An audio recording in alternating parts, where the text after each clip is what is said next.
PCC చీఫ్గా పగ్గాలు చేపడతారని, షర్మిల వస్తే మీకు అభ్యంతరమా అని నేను రాహుల్ అందరినీ విత్ ఇన్ ది 4 వాల్లో అడగడం, అంటే దాదాపు షర్మిల రావడం ఖాయం. షర్మిల కాంగ్రెస్ ఏపీ కాంగ్రెస్లోకి రావడం ద్వారా అక్కడ రాజకీయ పరిణామాలు ఏ విధంగా ఉండబోతున్నాయి? అంటే అన్నా చెల్లెళ్ళు తగాదా ఉందనేది ఒకటి పబ్లిక్ అవుద్ది బాగా. ఇది మామూలుగా అనుకుంటున్నారు అందరికీ తెలిసినట్లే అని ఫీల్ అవుతున్నాం, కానీ అవుద్ది. ఇవి ఆయన మీద విమర్శలు చేయాలి. ఇప్పుడు ఇన్నాళ్ళు జగన్ మీద విమర్శలు చేయకుండా తెలంగాణలో కేసీఆర్ గారి మీద ఇట్లా పరిమితంగా ఉన్నటువంటి షర్మిల గారు ఇప్పుడు పోయి అక్కడ ఖచ్చితంగా జగన్ మీద విమర్శలు చేసే పరిస్థితి వస్తుంది. కాబట్టి రాజకీయాలు కొంచెం ఇక రక్త సంబంధం లేదు, రాజకీయ బంధమే. అక్కడ రాజకీయ బంధమే. అందుకని కొంచెం ఆసక్తిదాయకం అనే మాట నాకు వాడటం ఇష్టం లేదు. ఎందుకంటే వాళ్ళిద్దరు కొట్లాడుకుంటే మనకు ఆసక్తిదాయకంగా ఉంది, కానీ కొంచెం బాధాకరమైన దృశ్యం. కానీ ఏంటంటే అవి కొంత తెలుగుదేశం పవన్ కళ్యాణ్కి కలిసి వచ్చే అంశం తప్పితే రాహుల్ గాంధీకి కాంగ్రెస్కి కలిసి వచ్చే అంశం కాదు. ఎందుకంటే ఇప్పుడు వైసీపీ ఎమ్మెల్యేలు చాలామంది సీట్లు మారుస్తున్నారు, చాలామంది సిట్టింగ్లు ఇక్కడ నుండి అక్కడ మారుస్తున్నారు. వైసీపీలో రానున్న రోజుల్లో ఎంతో కొంత సంక్షోభం రాబోతుంది. దాన్ని అన్నిటి కూడా కొంత షర్మిల క్యాచ్ చేసుకునే అవకాశం ఉంది. ఆమెకి ఇప్పుడు కాంగ్రెసే వీక్గా ఉంది. అక్కడ ఇవి పోయినంత మాత్రం కాంగ్రెస్ ఎలక్షన్ అంతా అవుద్ది. రాజశేఖర రెడ్డి ప్రతినిధిగా చూడాలంటే ఇప్పుడు జగన్ని చూస్తున్నారు. ఇప్పుడు దాకా సడన్గా మళ్ళీ ఇటు మార్చలేరు కదా. అట్లా ఉండదు. రాజశేఖర రెడ్డి ప్రతినిధిగానే కదా వీళ్ళిద్దరు ఆల్రెడీ ఆ మ్యాంటిల్ని జగన్ సొంతం చేసుకున్నారు రాజశేఖర రెడ్డి వారసుడిగా. ఇప్పుడు ఆంధ్రప్రదేశ్ తెలంగాణలో వస్తే రాజశేఖర రెడ్డి వారసురాలని చెప్పచ్చు, ఇక్కడ ఎవరు లేరు కాబట్టి. ఆంధ్రాకి పోతే వారసత్వం క్లైమ్ ఇద్దరు చేసుకుంటుంటే మళ్ళీ జగన్కే మిగులుతుంది. ప్లస్ అయినా మైనస్ అయినా జగన్కే మిగులుతుంది. ఏదేమైనా ఏంటంటే ఇక ఇదేంటంటే సోనియా గాంధీ రాహుల్ గాంధీ చేస్తారు ఇంకో తప్పిదం అదేనా? అంతే. రైట్. ఎందుకంటే ఇప్పుడు తప్పు. ఎందుకంటే జగన్కి కనుక కొన్ని సర్వేలు ఏం చెబుతున్నాయి, 24-25 సీట్లు కూడా వస్తాయని చెబుతున్నాయి పార్లమెంటు. ఇప్పుడు కనుక ఈవెన్ దింపి అది నిజమైతే, ఆ సర్వే నిజమైంది అని అనుకుంటే, దింపితే కనుక జగన్ని శాశ్వతంగా బీజేపీకి అప్పచెప్పేస్తుంది కాంగ్రెస్ పోయి. మీకు రాహుల్ గాంధీ ఇప్పుడు ఈవెన్ కనుక అక్కడ రంగంలో దింపితే రేపు ఎన్నికలు అయిన తర్వాత కూడా ఒకవేళ తాము అధికారంలోకి వచ్చే అవకాశం ఉన్న పొత్తులతో కానీ ఇతరత్ర కాంగ్రెస్ పార్టీ దాన్ని ఈరోజు జగన్ని శాశ్వతంగా దూరం చేసుకోవడం ద్వారా జగన్ని ఎన్డీఏలోకి శాశ్వతంగా నెడుతుంది. ఇప్పుడు జగన్ ఆటోమేటిక్గా ఎన్డీఏలో ఉన్నట్టే కదా. అంటే మీకు ఎటు కూడా అక్కడ ఫలితం రాదు. మీరు షర్మిలాలు దింపినా కాంగ్రెస్ అలాగే ఉన్నా కాంగ్రెస్కి ఇంకా కొంతకాలం పాటు అక్కడ అంతే. చంద్రబాబు ఏదో అనుకూలిస్తుంది, సమ్ సెక్షన్ ఆఫ్ మీడియా ఎంత కూడా చాలా సీరియస్గా ప్రయత్నం చేస్తుందని. చంద్రబాబు ఎక్కడ తేల్చాడు, జగన్ ఎక్కడ తేల్చాడు, బీజేపీ విషయంలో ఎవరేం తేల్చట్లేదు కదా. ఇద్దరు నానుస్తానే ఉన్నారు కదా. ఇద్దరు బీజేపీకి తలొగ్గే ఉన్నారు కదా. వీళ్ళలో ఎవరెట్టు ఉంటారో, బీజేపీకి మళ్ళీ మార్జిన్లో వస్తే వీళ్ళు పోతారో మరి వీళ్ళు ఉంటారో. ఇప్పుడు అక్కడ ఎవరి మీద ఏ ఆశ పెట్టుకునే పరిస్థితి లేనప్పుడు ఎవరిని దూరం చేసుకోకూడదు అనేది కరెక్ట్. అది ఇక్కడ మీరు లేనప్పుడు అక్కడ బీజేపీ లేదు, కాంగ్రెస్ లేదు. వాళ్ళిద్దరిలో ఎవరు వచ్చినా మన వైపు ఉండాలనుకునేది వేరు. అంటే షర్మిల ఆంధ్రప్రదేశ్ రాజకీయాల్లోకి రావడం ద్వారా అది ఎవరి అవసరం? అది చంద్రబాబు అవసరమా, కాంగ్రెస్ అవసరమా, షర్మిల అవసరమా? ఎందుకోసం? ఇక్కడైతే ఆమెకు స్పేస్ లేదు. ఓపెన్ రేవంత్ రెడ్డి అడగడం అడుగున్నాడు. అంటే షర్మిల అవసరాలు వివాదాలు ఉన్నాయి, అన్నతో వివాదాలు అనేది అవసరాలు ఉండొచ్చు. రైట్. రెండోది బహుశా వెనకాల ఇంకేమన్నా శక్తులు పనిచేస్తే ఓట్లు చీల్చే పని కూడా కొంత చేసే పని చేస్తే కనుక అది చంద్రబాబుకే ఉపయోగం. రైట్. అంతే కదా. చంద్రబాబు ఓటు ఒక్కటి బోర్డు షర్మిలకి పోతే గీతే జగన్కి సంబంధించిన ఓట్లు, రాజశేఖర రెడ్డి మీద అభిమానం ఉండి జగన్ మీద కోపం ఉన్న వాళ్ళ ఓట్లు ఇటు షిఫ్ట్ అవ్వాలి. అది చంద్రబాబుకే ఉపయోగం. మరి అది రాహుల్ గాంధీ అలాంటి ప్రణాళిక ఎందుకు రూపొందించుకున్నారో ఆయనకి ఇప్పటికీ పాత ఇది తప్పితే ఇంకా అప్డేటెడ్ భవిష్యత్తు తాలూకు ప్లానింగ్ ఎందుకు లేదో మనకైతే తెలియదు. అది కానీ వాళ్ళ వైసీపీలో పెద్ద ఎత్తున ఒక సంక్షోభం రాబోతుంది కదండి. ఇప్పుడు చాలామంది ఎమ్మెల్యేల స్థానభ్రంశము, కొంతమంది సిట్టింగ్ల మార్పు, ఒక స్థానాన్ని మంచి ఇంకొక స్థానం. చాలాసార్లు నేను కూడా కామెంట్ చేస్తున్నాను. అంటే కక్ష సాధింపు అంటే చట్టం ప్రకారం చట్టం తన పని చేసుకుపోతుంది. చంద్రబాబుకి ఏమైనా తప్పులు చేసి ఉంటే దాన్ని చట్టం ప్రకారం జరగాలి. కానీ ఏంటంటే ఓవరాల్గా జగన్ మీద చేసింది కూడా అదే. జగన్ మీద గతంలో కూడా ఏంటంటే జగన్ మీద జరిగింది కూడా కక్షలాగా పట్టే చేశారు. కానీ జగన్ ఒక్క చంద్రబాబు మీద జైలా మొత్తం తెలుగుదేశాన్ని ఒక ఇదంతా పట్టుకొని ఆయన అసలు నిరంతరంగా దానిలోని మునిగి తేలుతారని అనిపించేటట్లు ఆ రోజు టార్గెటెడ్గా పిన్ పాయింటెడ్గా జగన్ మీద జరిగింది అది. అవును.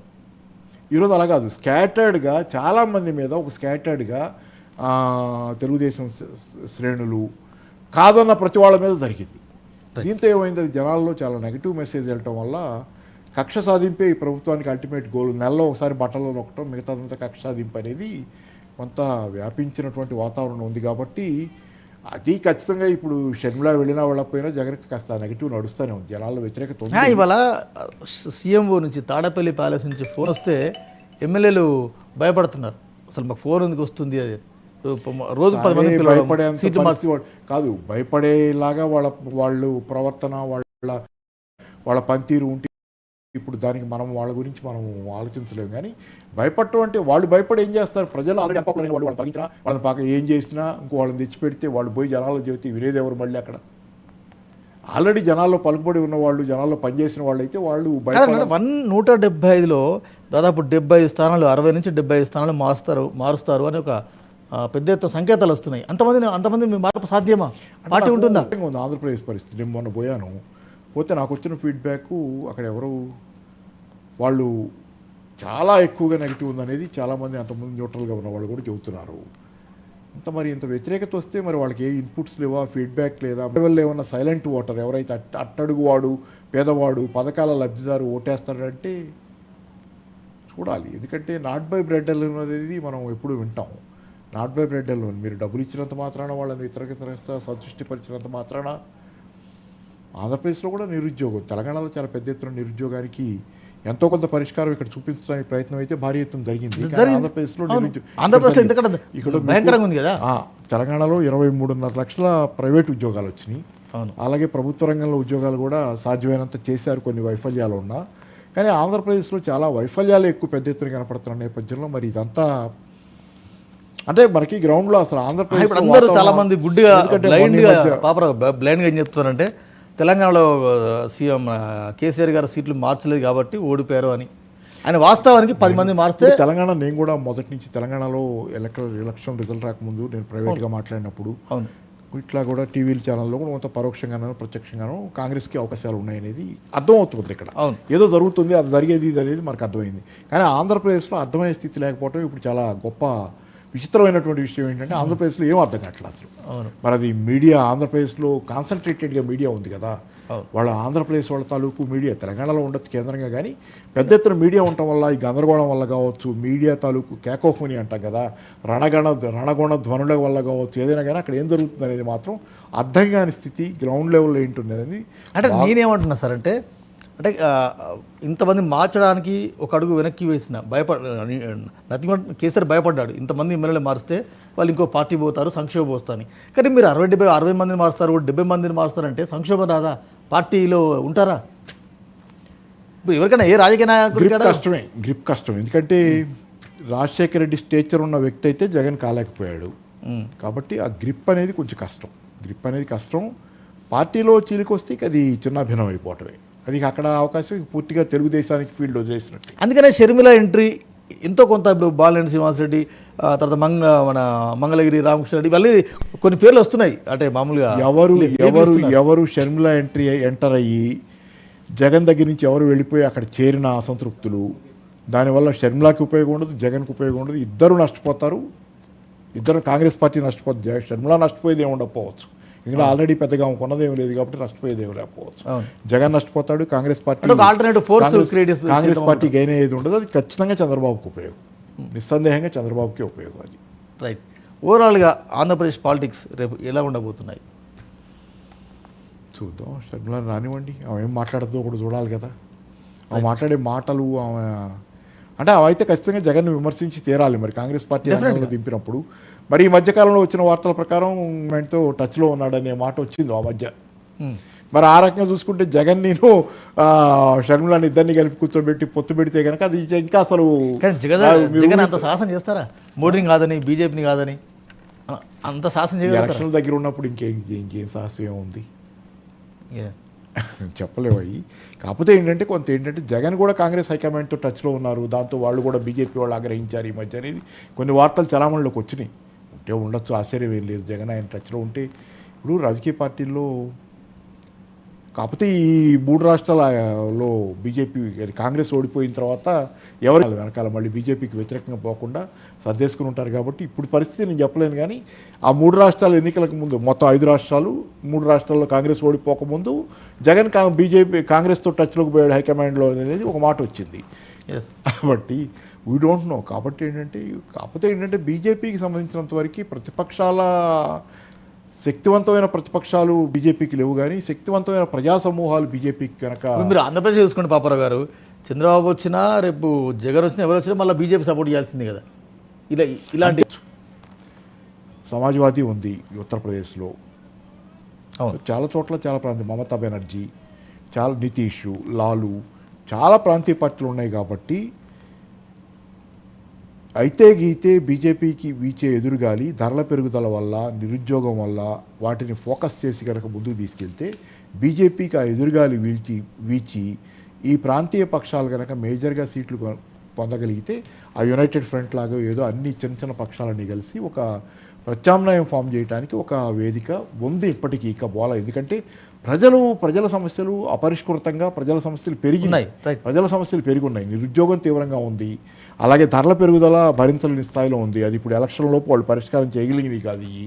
అలాగే ఆర్థిక సమస్యలు పెరుగుతున్నాయి. ఇన్ని కారణాల దృష్ట్యా ఏంటంటే కేవలం నాట్ బై బ్రెడ్ అలోన్ నిజమే, కానీ bread is also very very important. అంటే కాంగ్రెస్ని ఒకవేళ ఏపీలో సరే కాంగ్రెస్ మీద ఒక ఏపీలో ఒక అపవాదం ఉంది, అప్పుడు ఉంది, ఇప్పుడు ఉంది, రేపు కూడా ఉంటుంది.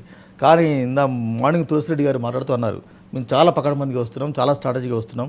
ఒక 6 బహిరంగ సభలు 6 డిఫరెంట్ ప్లేసెస్, వైజాగ్లో ఒకటి, విజయవాడలో ఒకటి, తర్వాత తిరుపతిలో ఒకటి, తర్వాత కడపలో స్టీల్ ప్లాంట్ ఒక issue, Vizag steel plant issue. ఇప్పుడు ఇన్ని వాగ్దానాలు తెలంగాణలో చేసిన తర్వాత ఇక్కడ చేయకుండా అక్కడ పోయి చేస్తామంటే మళ్ళీ అక్కడ పక్కనే ఉన్నారు కదా. ఇప్పుడు ఇక్కడది కూడా అక్కడ పడుద్ది, మీరు వేరే పొద్దున కర్ణాటకద పడ్డట్టే మనకి ఇక్కడ. అదే కర్ణాటక ఎఫెక్ట్ ఏపీ తెలంగాణ పడుతుంది, తెలంగాణ మీద ఎఫెక్ట్ ఇంకా పూర్తిగా పడలే ఇక్కడ. కర్ణాటకది అన్ఫోల్డ్ అయ్యే లోపే ఇక్కడ అయిపోయింది, ఇది పూర్తయింది. ఈ 2 కలిసి అక్కడ పడతాయి మళ్ళీ. ఈ వాగ్దానాలు ఎంతవరకు నెరవేర్చారని అక్కడ చర్చే కదా రేపు పొద్దున అంతా.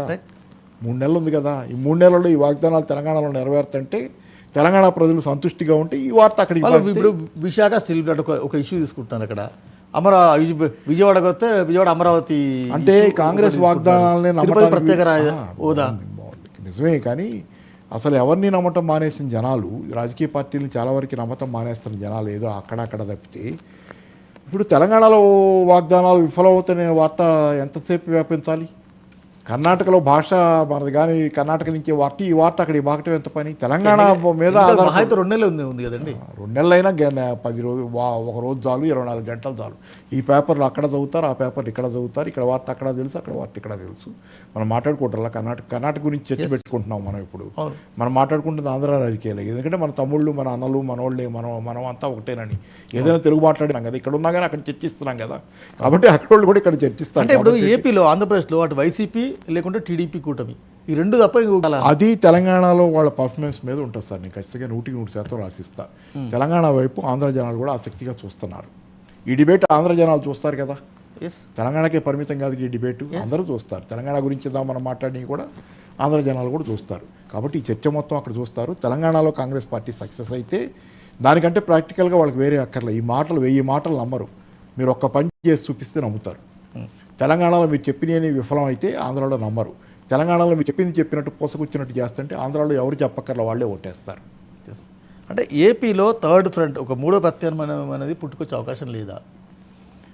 అంటే ప్రాక్టికల్గా ఇక్కడ ఉన్నదాన్ని బట్టి 3వ ప్రత్యామ్నాయం వస్తుంది. నమ్మదగ్గ వాళ్ళు ఎవరు అనేది కదా. ఇప్పుడు పెనంలో పడకూడదని చెప్పి, పెనంలోంచి పొయ్యిలో పడద్దని తెలంగాణలో మనం చెప్పినట్టే అక్కడ కూడా జగన్ వదులుకొని ఇంకెంతకంటే కింద పోకూడదని ఆలోచించుకోవాలి కదా, జనాలు ఆలోచించుకుంటారు కదా.